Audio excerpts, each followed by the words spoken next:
Hello, and welcome to the Midland Earth channel. Today we are launching the newly improved, now called Midland Movie News, we are a duo instead of just me talking at the camera, which is a definite improvement.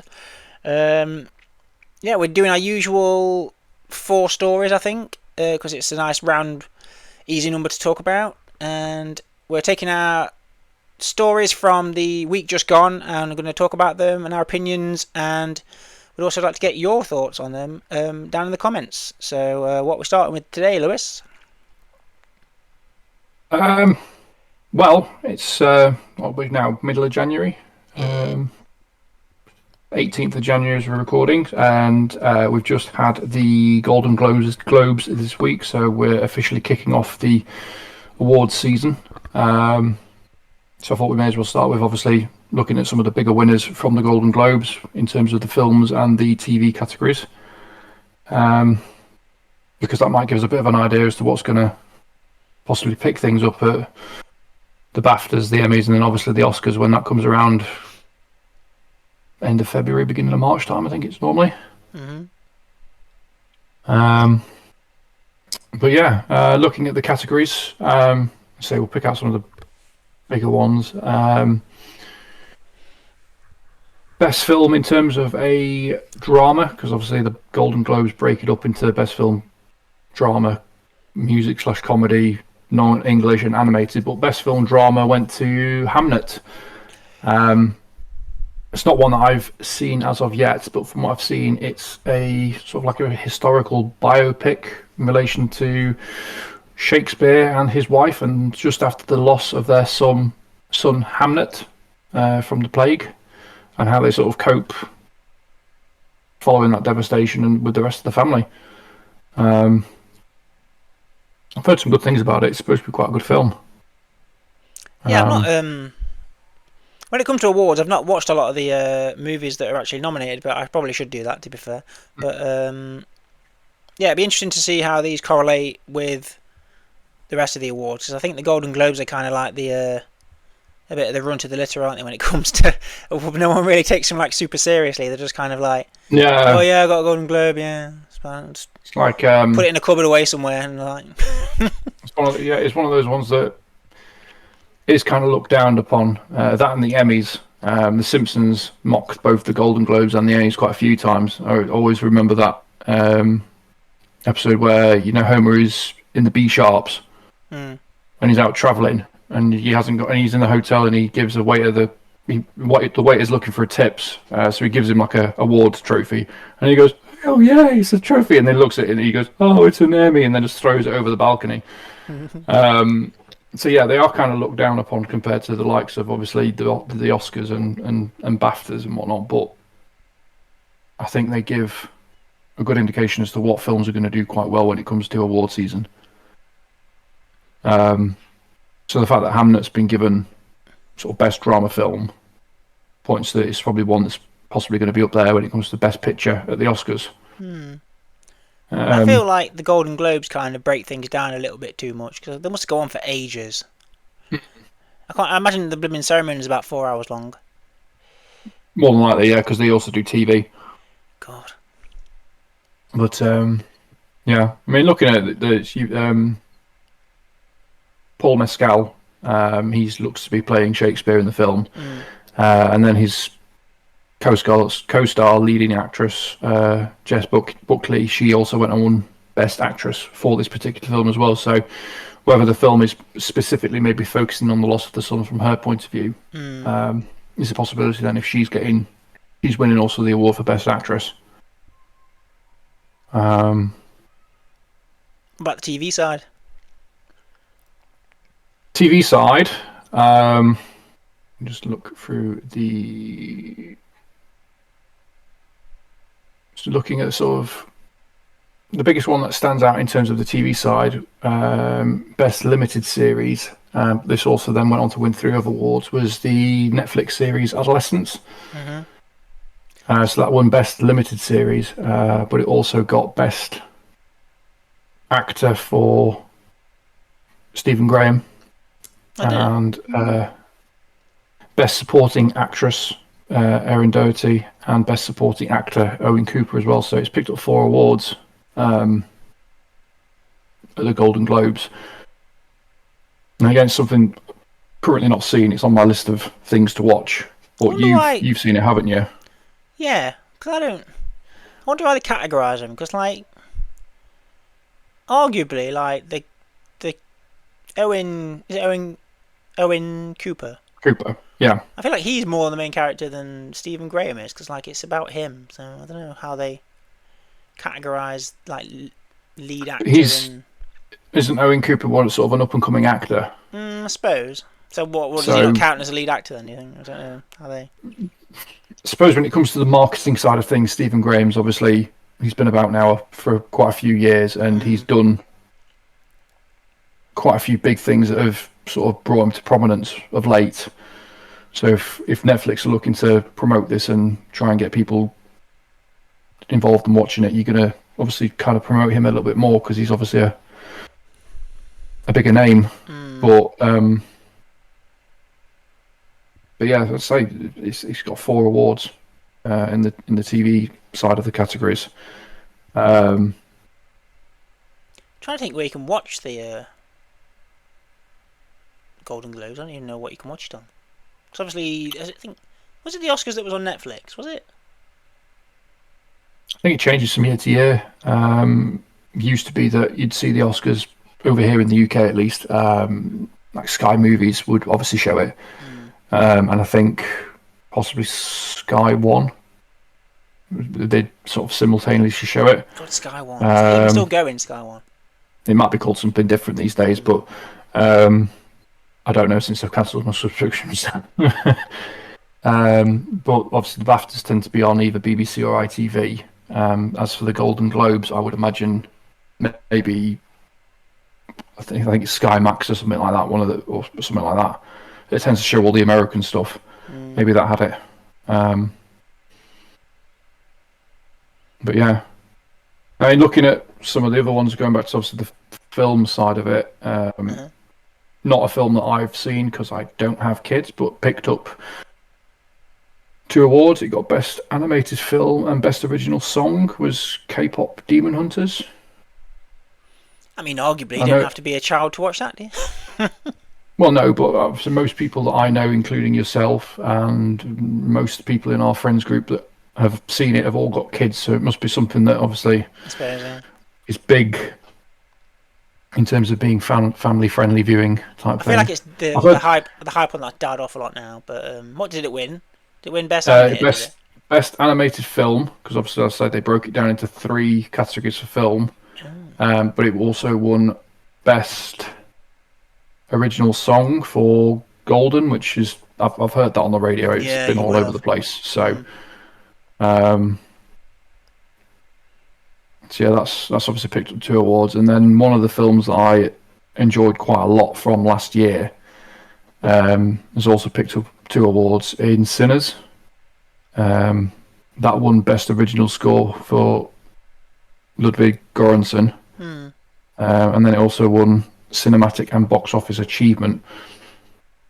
Not quite sure what the things are for that, but whether it's maybe it's one of the ones that something to do with how much it was, how much it grossed, maybe, how much it made, maybe, I don't know. But yeah, that's a very vague category to win. But yeah, I did enjoy that. I know that the Oscars are now looking to. I think it started this year, or if not, it's definitely starting with the one that's coming up. They're now looking to award the film that has grossed the most and been sort of the #1 film of the year in terms of how much it's made. Because there's always been that thing at the Oscars of, you've given this such and such a film Best Picture, but yet it didn't do that well at the box office, so how can you class it as being the Best Picture? So whether they did that last year or they're now doing it this year, so that might be what Cinematic and Box Office Achievement is for the Golden Globes, is that it's the film that did the best at the box office. Yeah. Is that really something that needs awarding though? Cause I suppose so, because if you're grossing over $1 billion, for example, then you've clearly done something right. Yeah. But then you get overlooked for Best Picture. I always thought that award shows were about the quality of something, not because like box office doesn't always equal quality, does it? You know what I mean? No, but I suppose it shows that. I mean, it's more a like good giving example. them an award for like most popular film, isn't it? You know what I mean? Like it's like, well, yeah, it's a bit but MTV, isn't it? I think it's still something that needs to be looked at because sometimes if it is going to gross nearly over $1 billion, then it might just not just be because Avatar, for example, the third one that came out this year, Fire and Ash, that'll probably gross over $1 billion, but that's because it's got people that have been to see the first two. May not necessarily make that the best film, but the fact that it's still able to pull in that level of audience, especially given that the story doesn't change at all, it's the same film 3 times over, just different colours. I'm not an Avatar fan. I don't get the Avatar thing. I think even James Cameron's even got bored of Avatar now.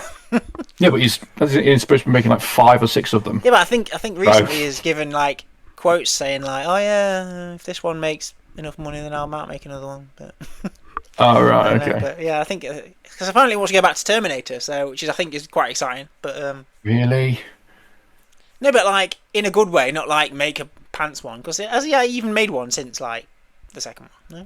No, they've all been the ones afterwards have all. He might have been involved in the production side of things, but they've all been written and produced and directed by other people, which is probably why they're pants. So I do think there's a lot you can do with Terminator, to be fair, especially in an age where AI is like ever presently.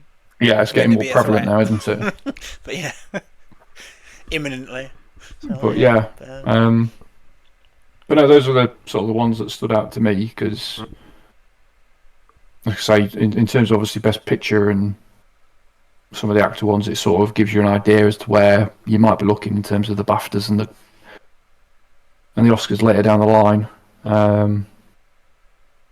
Obviously, K-pop Demon Hunter was a big bloody thing last year. I think it's getting a sequel, and they also said they're doing a live action version of it already. I think the creators have debunked that. To be fair, they debunked that, right? Okay. But the sequel's going to take like 3 years or something stupid. Yeah. So it's that's won 2 awards. Sinners was, like I say, I think that's probably one of my favourite films of last year. I really enjoyed that, so it's nice to see that that's picked up something. And Ludwig Göransson's a very good up and coming composer in the movie industry, so it's nice to see that he's been recognised as well. And then see on the TV side, Adolescence, it's something that I've been meaning to watch. I've heard very good things about it, and the fact that it's picked up 4 of the awards says quite a bit. So that'll definitely do well, certainly probably at the BAFTAs, because obviously the BAFTAs look at film and TV. For that, so I don't know whether they will, but interesting. And whether they'll do like I think it'll be more like an anthology where like the second season would be about something else. I don't know. But, yeah. But yeah. Let us know what you thought of the Golden Globes and whether you thought there was any well-deserved winners or people that didn't win that you thought should have won. Let us know in the comments. Next, shall we talk about images from of a character that lots of 90s PlayStation gamers would know? Yeah, we can do. So that was birthed right here in the Midlands. Yes, that's worth pointing out. So back in, I think it was September, Amazon Prime have announced that they are producing a Lara Croft Tomb Raider TV series. Obviously, we've had 2 live-action iterations of that so far, but Amazon are now turning it into a TV series, which I believe is coming out this year to coincide with its 30th anniversary. And as you've rightly said, Matt, Lara Croft was developed, the original game at least, was developed right here in the Midlands in Derby. We've got Lara Croft Way that surrounds the city centre.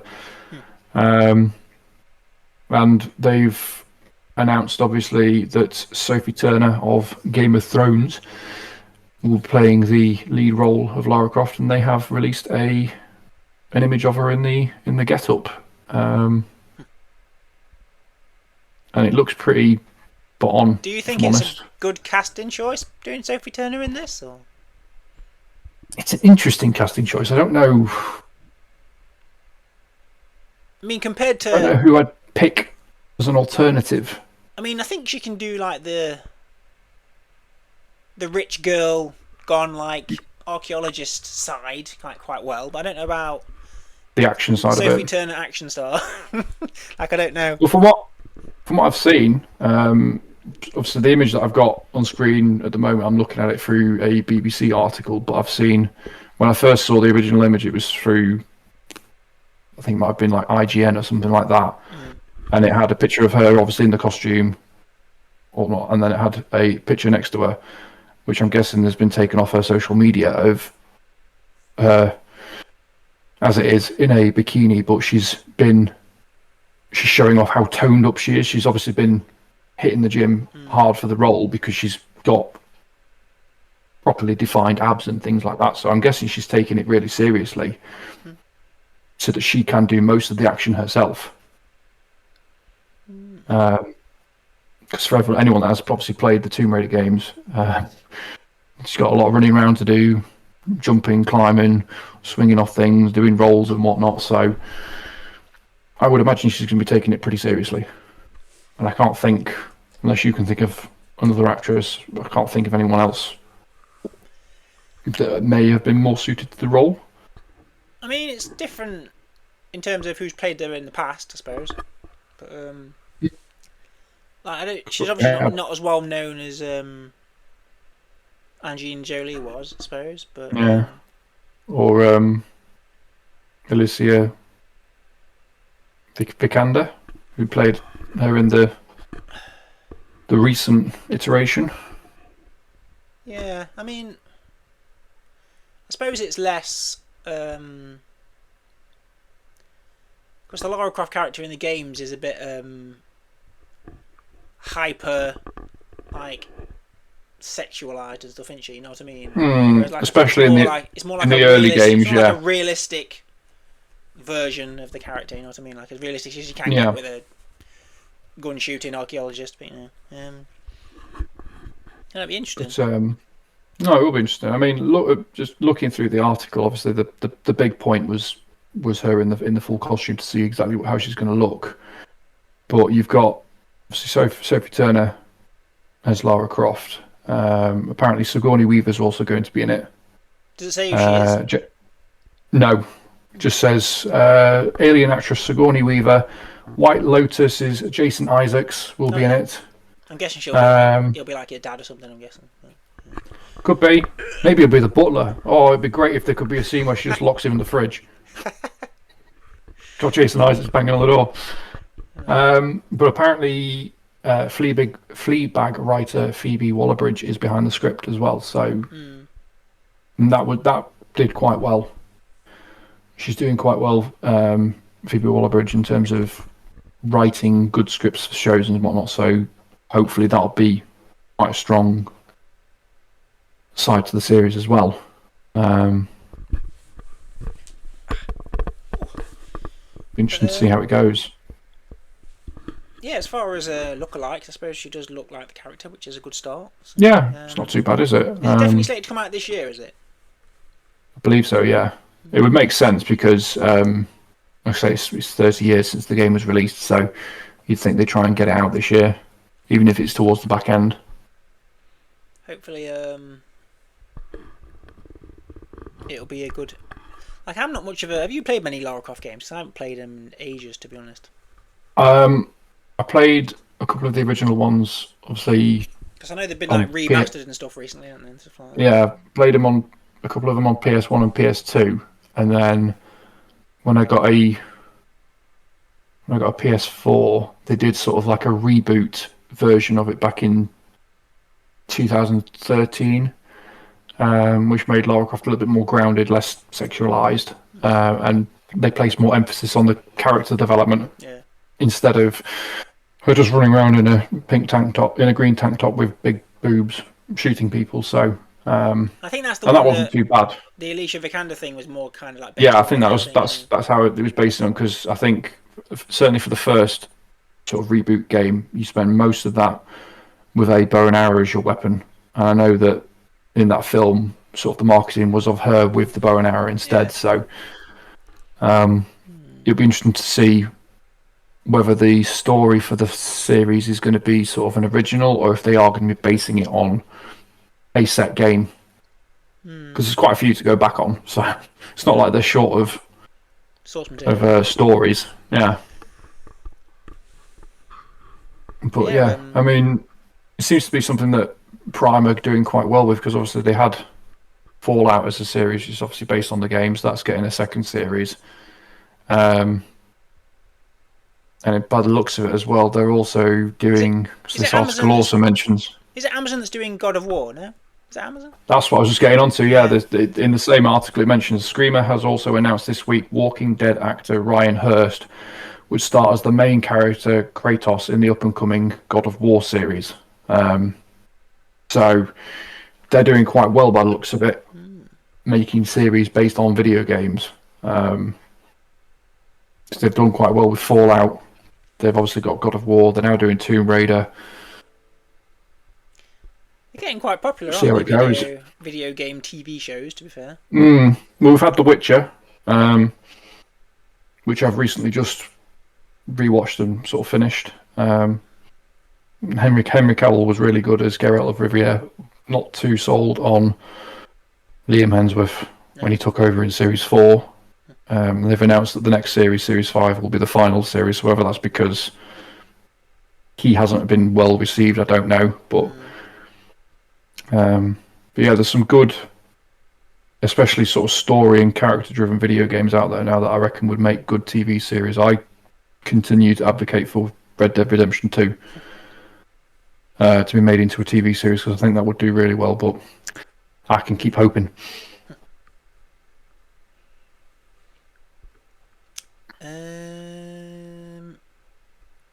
But yeah, it's interesting because obviously gaming is like a huge market. So if movies can start making good quality game films and TV shows, then it'll be a good moneymaker. Yeah, definitely. I'm intrigued to see what Mortal Kombat and Street Fighter are like this year, anyway, because the Mortal Kombat 2 comes out, doesn't it? Yes, it does. Yeah. And Carl Urban is in that, isn't he? Playing Johnny Cage. That's it. Yeah. I think it's quite funny. So yeah, he's got that. I saw as well. He's in. There was a clip of it. I think he's got some kind of. I don't know if it's a film or a TV series, or he's pirate based coming out this year as well. Yeah. As well as The Boys. So we're going to get quite a bit of Carl Urban this year. I think he's another one of them actors that's like kind of got more famous as he's in his older age. You know what I mean? That's quite funny. But had a bit of a rebirth.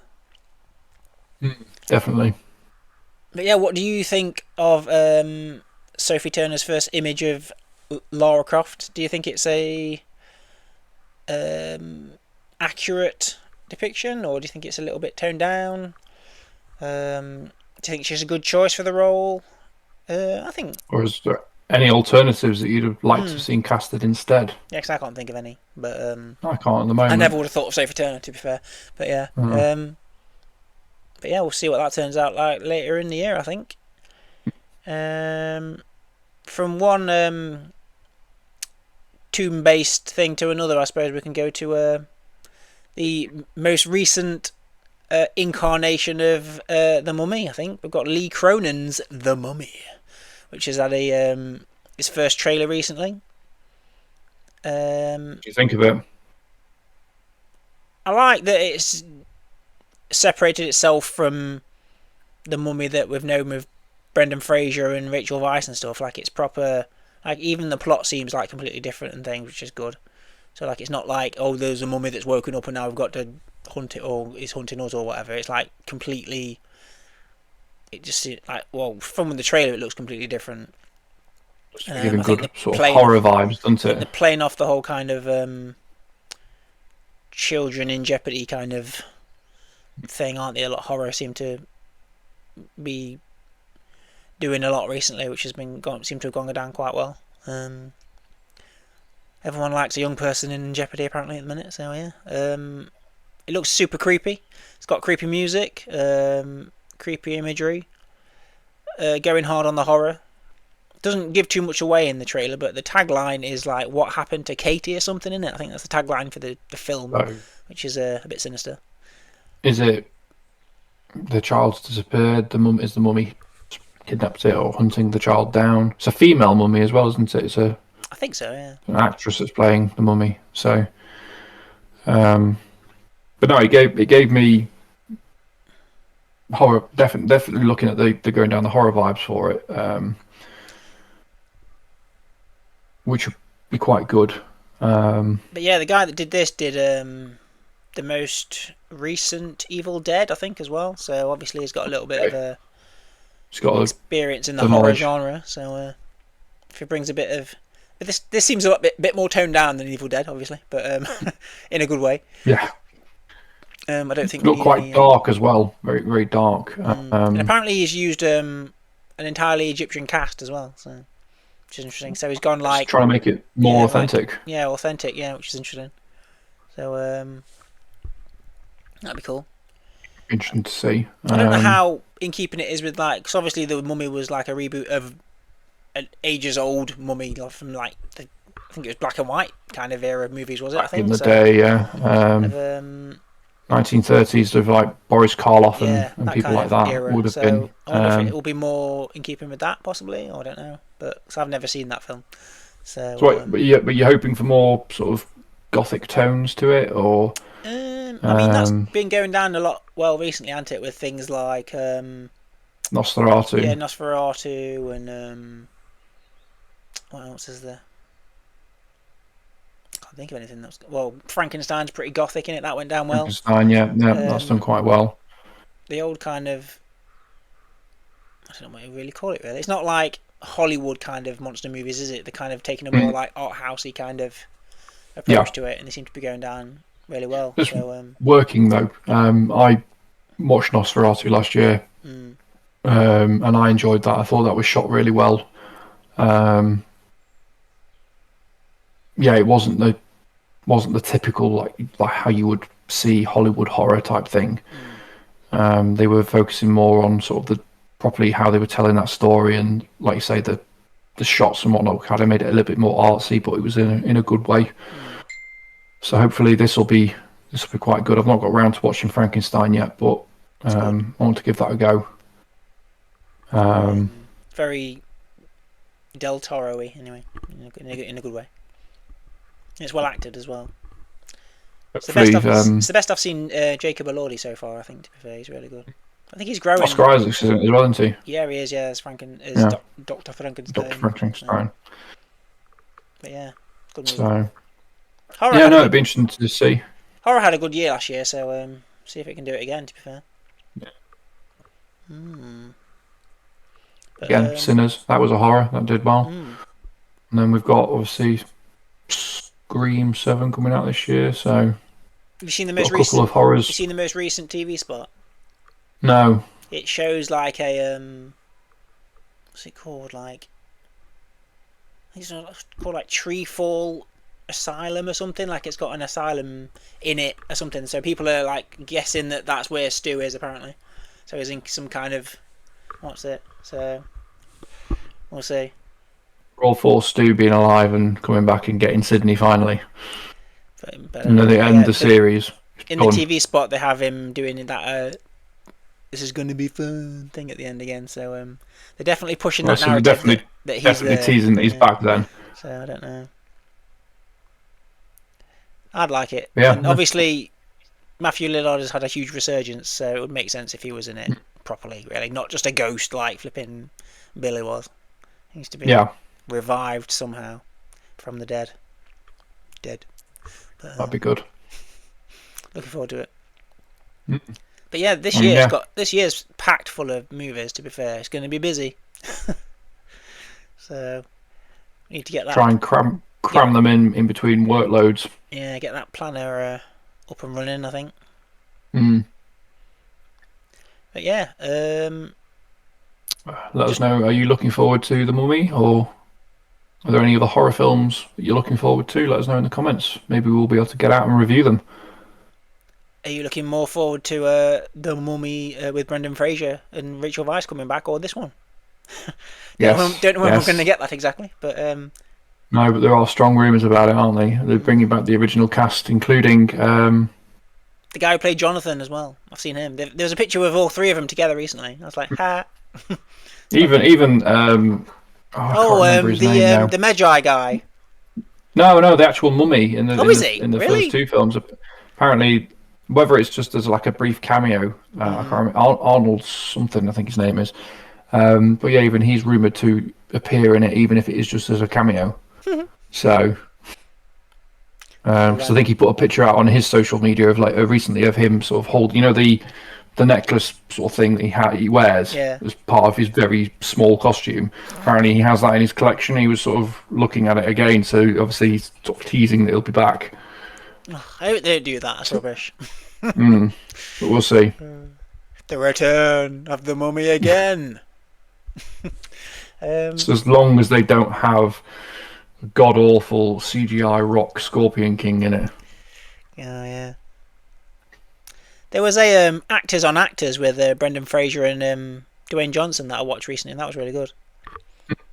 Which I thought was quite a funny pairing, considering like there's loads of like I know that videos can't be on certain internet websites can't be trusted, but like they were saying like, oh yeah, that was like Dwayne Johnson like stole Brendan Fraser's career and stuff and all this kind of crap, but apparently they don't think that because they've decided to do an Actors on Actors together, so obviously that's a load of rubbish. But yeah, that's a really good watch. To be fair, I would watch that if you like your actors interviews and talking to each other. It was an interesting interview.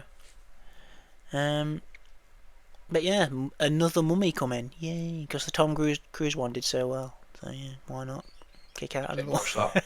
Did not watch it. The trailer didn't sell me on it, so I didn't watch it. That was supposed to kick off a whole flipping Monster universe thing, but that one didn't even I'd barely make it out the gate, so that didn't happen, did it? Alright, shall we do a good bit? Speaking of universes, one that's far, far away. Yes. But yeah, do you want to introduce this last one? Yeah, so probably the biggest movie news that's sort of come out this week, and is one that a large portion of the Star Wars fan base has probably been asking for a while now. Lucasfilm and Walt Disney Studios announced that there is a change of leadership at Lucasfilm. So since The Force Awakens came out, obviously once Disney took over and bought Lucasfilm, Kathleen Kennedy has been in charge as the president of Lucasfilm. She has now announced after 14 years that she is leaving the studio. She wants to step down and focus and return back to full-time producing, which is actually including the Mandalorian and Grogu film, and she's also going to be producing Star Wars Starfighter, but she's not running the company anymore. So they've announced that the new president, as well as chief creative officer, is going to be Dave Filoni, who's obviously been at Lucasfilm for a number of years now, was effectively George Lucas's apprentice. It's probably the best way of putting it. Helped him develop, obviously, Lucasfilm Animation, came up with the Clone Wars with George Lucas and whatnot, so he's taking over full-time as president and as chief creative officer, and will be assisted by Lin-Wyn Brennan as sort of the co-president to give him some help and advice, because I imagine in terms of running the company he's probably not got as much experience. He's more on the creative side, but yeah, he's taking over. I wonder if studios and stuff are going to take this as kind of like a precedent now to how to run a studio, because like DC have obviously got James Gunn and Peter Safran. Like, are they going to keep having like duos and everything? Like one person that's more like public and one that's better at actually running stuff. The behind the scenes stuff, yeah. Because like seems to be possibly pattern forming there, but yeah. It probably helps as well having someone that I'm not inferring here that she doesn't care, but you look at, like you just said, James Gunn. He clearly has a passion for the characters and the Yeah. stories in his DCU. You look at Kevin Feige with Marvel, and he has a hand in everything in terms of the MCU. So having Dave Filoni, who is probably second to George Lucas in terms of his passion for this universe, the characters, the stories, to now be in charge and sort of effectively saying what's going to be coming out and what wants to, it can only be a good thing. Yeah. You're happy with it then, yeah? Yeah, he was my pick. Okay. When there was rumours last year that Kathleen Kennedy would be stepping down, my pick. Hello. Shift your bum. Right. My first pick straight away was Dave Filoni, and if he wasn't wanting to take up the role of sort of president because he wants to still stay creative, then my second pick would have been Jon Favreau. Okay. But they've gone with Dave Filoni. That's not to say that Jon Favreau is not going to be involved. I imagine he'll probably be working quite heavily with Dave Filoni moving forward. And hopefully we'll start to see an upturn again. A bit more uniformity, what's maybe? Coming out. Yeah. Not like this director, then that director, then that director again, and no, like, consistency. Like it has been. But, yeah. Just looking through the press release that they announced. It's like Filoni joined Lucasfilm back in 2005, so he's been there 20 years. Yeah, that is a long time. He played a pivotal role in shaping the creative direction of the Star Wars universe, working closely with George Lucas to obviously establish the animation studio side of things, which was behind the Clone Wars. He was then heavily involved in Star Wars Rebels, which for me is also a really good TV series for those that haven't watched it.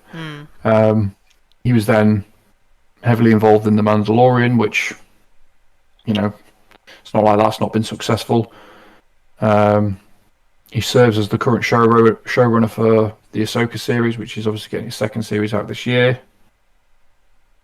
Does he write Ahsoka as well? Does he write it? I can't remember. I think he would have had quite a bit of input because obviously it's like his being behind Clone Wars and Rebels, where Ahsoka plays a big part in both. It makes sense that he's involved. So I'm hoping that things we'll see an upturn. Do you think it'll affect the kind of movies and TV that we get now? Do you reckon, or? I think it'll be. I don't know. Do you think they're going to go? Because he's obviously a bit more of a traditionalist, isn't he? And what's made. So do you think we'll go back to the original stories, or do you think he'll create new stuff, or do you think he'll just pull from what he's already done, like he has with Ahsoka, or like? I think. Again, this is just opinion. I think he'll still potentially look at some stuff that links into the sort of the Skywalker saga. So, obviously, with what he's doing at the moment with like the Mandalorian and Ahsoka and things like that, he's tying the gap between the original trilogy and the sequel trilogy together. But he's pulling quite a bit from what is now classed as Legends, in terms of its source material, which is why we've got Thrawn back and things like that.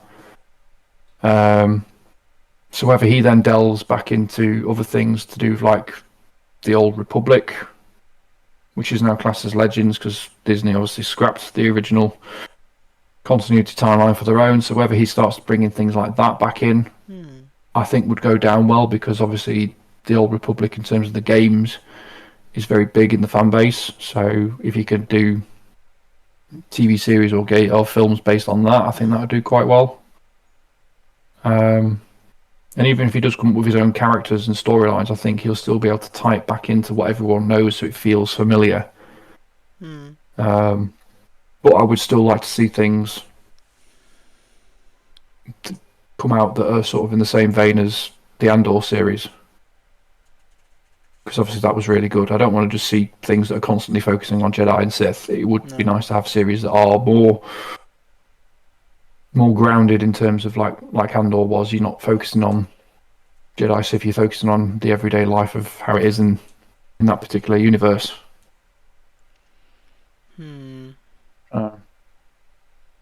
What about you? What would you I don't know. like to see him Do you sort think of he'll be spearhead? as? Do you think he'll be as kind of overly involved as like James Gunn is? Do you think? I know I keep comparing them, but like like I'm the running things now, so I'm gonna make this and I'm gonna direct it, and I'm gonna write it, and I'm gonna. Or do you think he'll be more like keep that creative like hat on and just kind of help everyone make stuff? Do you think? I think he will. Yeah.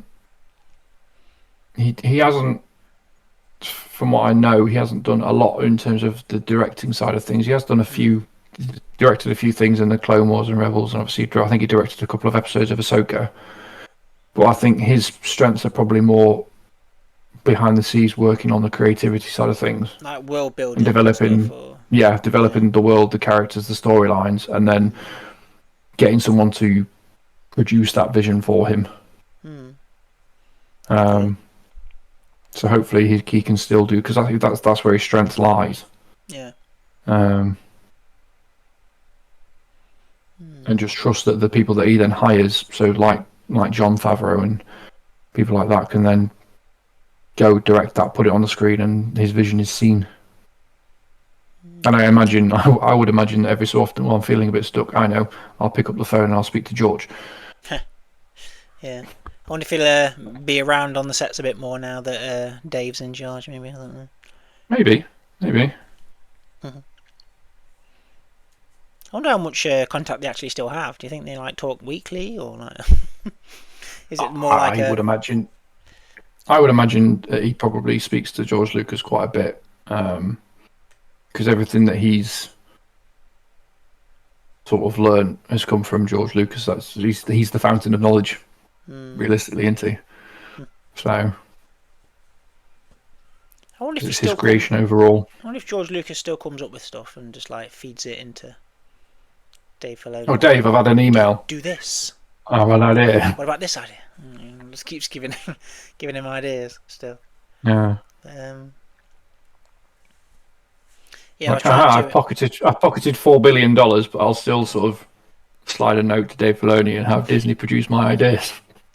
Does now he's kind of relinquished control from anything Star Warsy? Like, does he still get royalties and stuff from all Star Wars, and like anything that's produced, like figures and like he used to, and all the merchandise and stuff? I don't know. I wonder if he's relinquished that. I wonder if that's been given up as well. Because, like, I mean, not that he needs any more money, but you know. No, he's a billionaire, but I don't know, because I imagine that if he has, it's probably not as much as it would have been, because let's face it, the mouse isn't going to relinquish the rights to merchandising, because that's how they make a lot of their money. So he might get a percentage. It's probably going to be smaller than what it was, because there's no way that the mouse wants to be outdone on terms of marketing and merchandising. Do you think it makes it less or more likely that this whole like hunt for Ben Solo thing happens or not? I think one of the I had seen it. I'm not seeing anything in the press release from Lucasfilm, but there was talk online that one of the things that Kathleen Kennedy alluded to was the hunt for Ben Solo has potentially been shelved for now. I mean, I don't even know what that would have been. Like, what? Because, like, he died, so what are you hunting for? I don't get it. Is that, like, implying that he didn't die, or...? Possibly, or there's a way of bringing him back.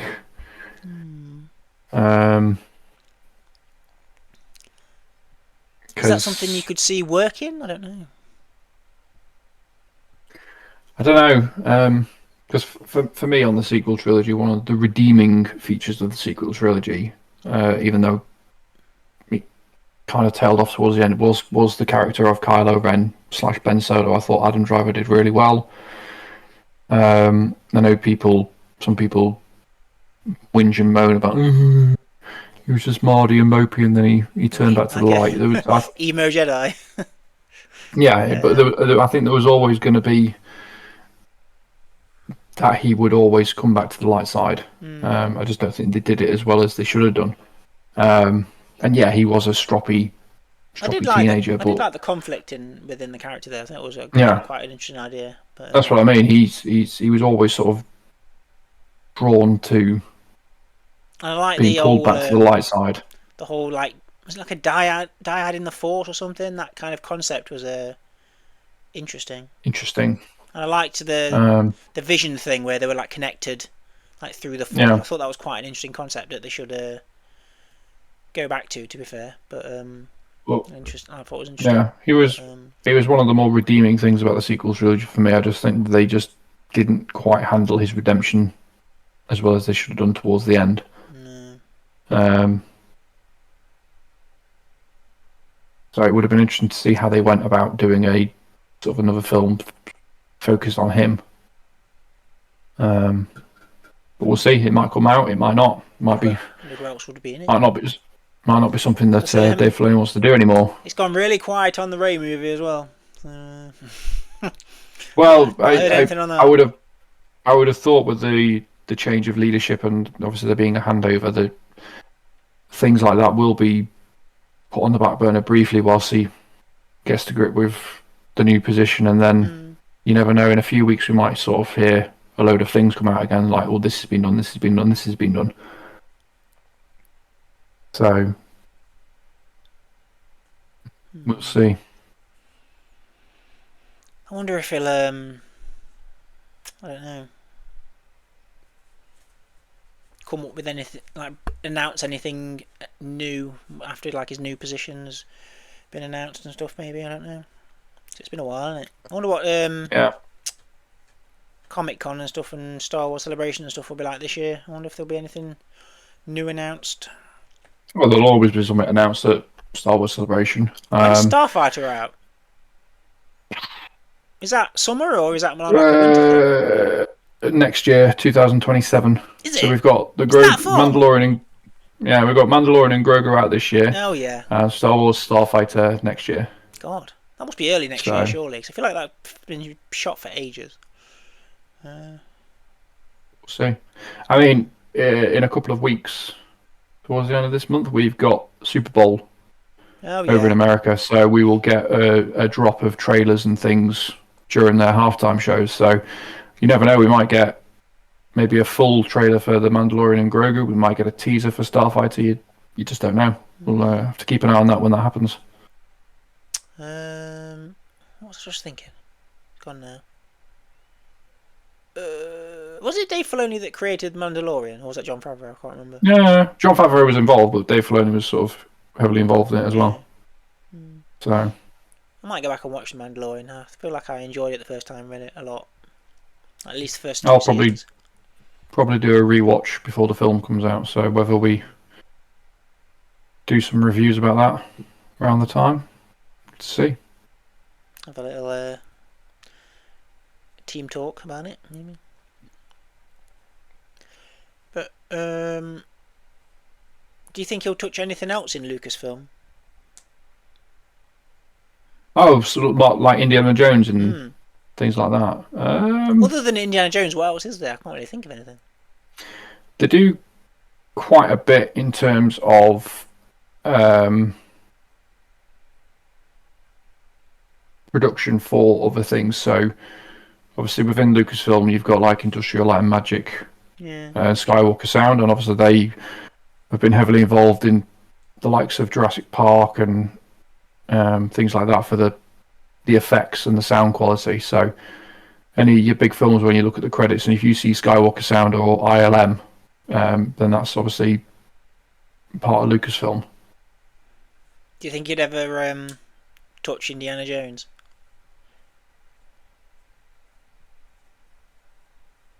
There's always that possibility. I mean, Harrison Ford's getting on a bit now, so if they were going to do something now, it'll either be on the gaming side of it, because we got Indiana Jones and the Great Circle video game that came out last year before, so they could always keep going into indie video games. if not, it would have to be a reboot. I reckon they could either do a new set of films or reboot like the Adventures of Young Indiana Jones that they had in the 90s. Could do something like that, maybe. Depends.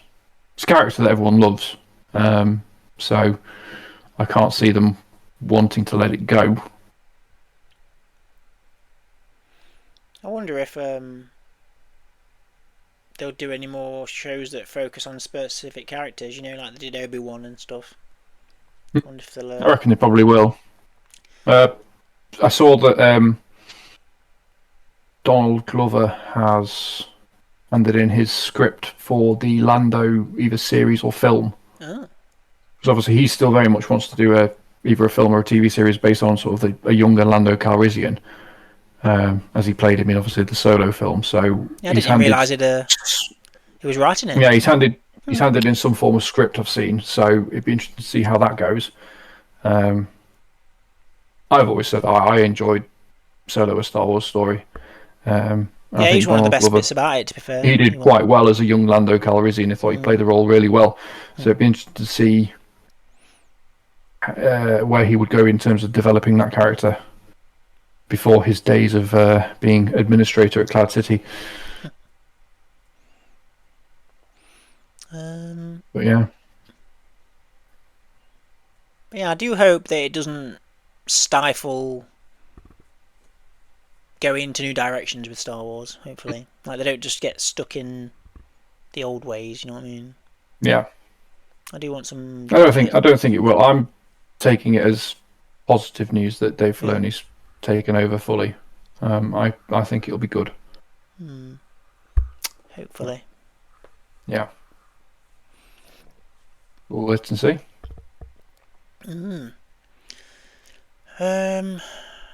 What do you all think about the ascension of Dave Filoni to the president? Is that the official title? President and Chief Creative Officer. It was already that, though, wasn't he? But yeah. Yeah, but now he has more power. Unlimited power. But yeah. Let us know what you think. Is it a good thing? Do you have any worries about Dave Filoni taking over? Yeah. Do you think it's a bit like, But do you know the person that's like chief president with him? Do you know whether she's good or not? I don't know. But whether she's invested in Star Wars, I'm not sure. But hopefully she is. Do you think Dave Filoni will touch anything else in Lucasfilm? Will he do an Indiana Jones animated series or something? I don't know. But potentially. Let us know in the comments. Let us know if you are happy about the new format of Midland Movie News instead of Matt's Movie News, because I felt like I needed some help, so I've brought on Lewis to try and give us some extra little tidbits and help me out on the movie news side. I'm hoping I won't have a cat bugging me next time, but well, it's always nice to have a mascot, I suppose. But yeah, not exactly have no, it's better than having a dog. Destroy the room. There'd be no Lego left there, Lewis. But yeah, we'll see you hopefully next week on Midland Movie News, the new format. Hopefully you like it. There's lots coming from the Midland Earth channel this year, because there's like 1,000 films coming out and lots of good TV shows and all of the geeky goodness. So you're going to be seeing a lot of us this year. It's going to be fun. We'll see you soon. Thanks for watching. Here at Midland Earth. Like, share, subscribe. Definitely.